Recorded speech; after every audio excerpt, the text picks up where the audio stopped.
প্রধানমন্ত্রী বেনিয়ামিন নেতানিয়াহুকে ক্ষমতা থেকে সরাতে আগাম নির্বাচন চান ৫৭% ইসরায়েলি। তবে নেতানিয়াহু এবং তার সরকারের জনপ্রিয়তায় ভাটা পড়লেও এই মুহূর্তে কোনো দলেরই এককভাবে সরকার গঠন করার মতো জনপ্রিয়তা নেই। ইসরায়েল ভিত্তিক সম্প্রচার সংবাদ মাধ্যম চ্যানেল 12-এর উদ্যোগে ইসরায়েল জুড়ে এক জরিপে এ তথ্য পাওয়া গেছে। বান্ডেল থাকলে প্রতি সেনমানিতে টাকা বাঁচবে। বিকাশ সেনমানি বান্ডেল কিনে জিতুন প্রতি লেনদেনে।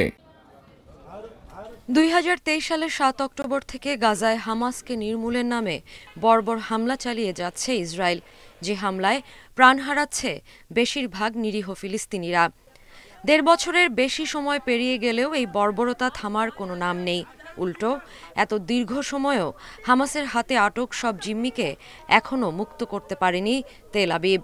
এতে ইসরায়েলি প্রধানমন্ত্রী বেনিয়ামিন নেতানিয়াহু ও তার সরকারের প্রতি ক্ষোভ বাড়ছে ইসরায়েলিদের মধ্যে।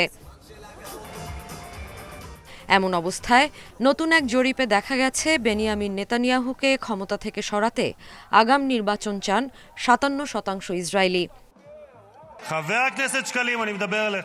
ইসরায়েল পার্লামেন্ট নেসেটে মোট আসন সংখ্যা ১২০টি। তাই কোনো দল বা জোট যদি সরকার গঠন করতে চায় তাহলে অন্তত ৬১ আসনে জয়ী হতে হবে সেই দল বা জোটকে। জরিপের ফলাফলে দেখা গেছে এখন ইসরায়েলে নির্বাচন হলে ইসরায়েলি পার্লামেন্ট নেসেটে সবচেয়ে বেশি ২৪ আসন পাবে ইসরায়েলের সাবেক প্রধানমন্ত্রী নাফতালি বেনেতের দল নিউ রাইট।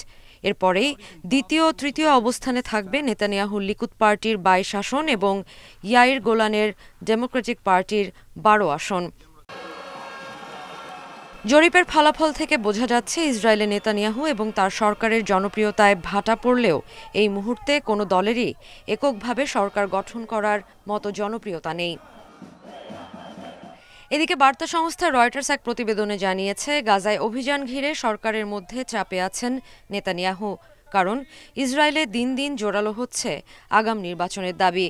সেখানে বর্তমানে ক্ষমতাসীন যুদ্ধকালীন মন্ত্রিসভার ২ জন শরিক সরকারি জোট থেকে পদত্যাগ করে বিরোধীদের জোটে যোগ দিয়েছে। Sadia Afrin, independent news.